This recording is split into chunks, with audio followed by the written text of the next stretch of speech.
শুরু করছি strong roots written by APJ Abdul Kalam, semester 3, class 12। Okay, strong roots পড়ার আগে কিছু ইনফরমেশান রয়েছে, সেগুলো আমাদের অবশ্যই জানা উচিত। এপিজে আব্দুল কালাম 1931 সালে জন্মগ্রহণ করেছিলেন, 2015 সালে তিনি মারা যান। তিনি কিন্তু মাদ্রাজে জন্মগ্রহণ করেছিলেন। তিনি কিন্তু আমাদের দেশের 11th প্রেসিডেন্ট ছিলেন। যাই হোক, আমরা এই যে স্ট্রং রুটস যেটা আমরা পড়তে চলেছি, এই স্ট্রং রুটসটা কিন্তু উইংস অফ ফায়ার থেকে নেওয়া হয়েছে। এটা এক ধরনের একটা অটোবায়োগ্রাফি।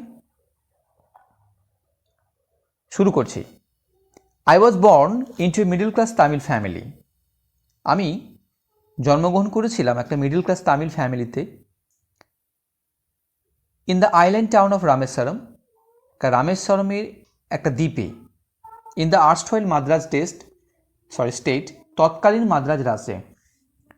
মাই ফাদার, আমার বাবা, Jainulabdeen, had neither much formal education nor much wealth. আমার বাবা জয়নাল আবেদিনের তার খুব একটা প্রথাগত শিক্ষাও ছিল না, নর মাচ ওয়েলথ, তার সম্পত্তিও ছিল না। ডেসপাইট দিজ ডিসঅ্যাডভান্টেজেস, এই অসুবিধা থাকা সত্ত্বেও, হি পজেসড, তিনি অধিকারী ছিলেন, গ্রেট ইনেট উইজডম, সহজাত জ্ঞানের, and a true generosity of spirit, সত্যিকারের মহানুভবতার। He had an ideal helpmate, তার একটা আদর্শ পত্নী ছিল, ইন মাই মাদার, আমার মা, আসিয়াম্মার মধ্যে, অর্থাৎ এপিজে আব্দুল কালামের মায়ের নাম ছিলেন কিন্তু Ashiamma. I don't recall the exact number of people she fed every day, আমি মনে করতে পারছিলাম না সেই সঠিক সংখ্যক লোকদেরকে যে তিনি প্রত্যেক দিন কতজনকে তিনি খাওয়াতেন। But I am quite certain, কিন্তু আমি সম্পূর্ণভাবে নিশ্চিত, দ্যাট যে ফার মোর আউটসাইডার্স, অনেক বাইরের লোকরাও, এট উইথ আস, আমাদের সঙ্গে খেতেন, then all the members of our own family, আমাদের পরিবারের যতজন সদস্য থাকতো, যারা একত্রিত হতো, পুট টুগেদার, তাদের থেকেও বেশি। My parents were widely regarded, আমার বাবা মাকে গণ্য করা হতো অ্যাজ অ্যান আইডিয়াল কাপল, একটা আদর্শ দম্পতি হিসেবে।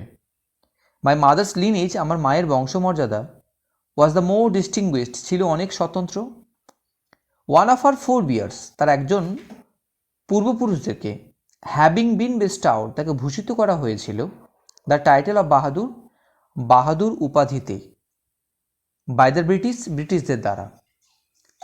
I was one of many children, আমি অনেকগুলো শিশুর মধ্যে একজন ছিলাম। এ শর্ট বয়, একটা বেটে একজন ছেলে, উইথ র্যাদার আনডিস্টিংগুইশ লুকস, খুব একটা দেখতে ভালো ছিলাম নয়। Born to tall and handsome parents, আমি জন্মগ্রহণ করেছিলাম লম্বা এরকম একটা সুদর্শন বাবা মার কাছে।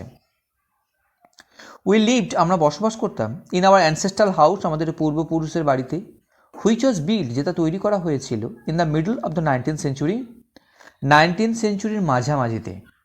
ইট was a fairly large pucca house, এটা ছিল খুব সুন্দরভাবে এরকম একটা বড় একটা পাকার বাড়ি, made of limestone and brick, যেটা চুনা পাথর এবং ইটের তৈরি, on the Mosque Street in Rameswaram, রামেশ্বরমের মক স্ট্রিটে।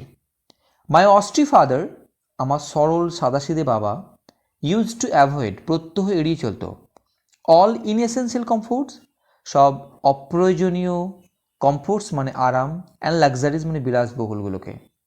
হাউএভার, যাই হোক, all necessities were provided for, সমস্ত ধরনের প্রয়োজনীয়তা জিনিস কিন্তু তিনি আমাদেরকে দিতেন, in terms of food, medicine or clothings, সে খাবারই হোক না কেন, ওষুধ হোক না কেন, পোশাক আশাক হোক না বা কেন। ইনফ্যাক্ট, প্রকৃতপক্ষে আই উড সে, আমি বলতে পারতাম, mine was a very secure childhood, আমার শৈশবকালটা ছিল খুব নিরাপদ, মেটেরিয়ালি অ্যান্ড ইমোশনালি, পার্থিব দিক থেকে এবং জাগতিক দিক থেকে। ওকে, নেক্সট পার্টের ভিডিওর জন্য অপেক্ষায় থাকবে।